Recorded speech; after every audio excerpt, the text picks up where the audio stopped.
Hi, B. Bagong ligo ako ngayon. Baka alam mo na. Baka pwede ngayon.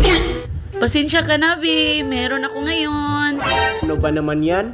Sayang naman tong ligo ko. Bigyan na lang kita ng pera. Hanap ka na lang ng iba, ha? Sige. Pasensya ka na talaga, Bi, ha? Enjoy! Okay lang, B. Alis muna ako. Few moments later.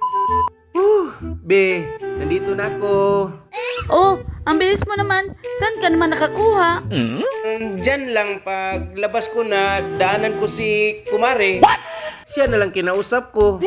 Ha? Si Kumare? O sige, akin na yung pera. Wala na pera eh. Binayad ko na eh. Ano ka ba? Si kumpare nga pumupunta dito libre. Tapos ikaw nagbabayad ni Kumare?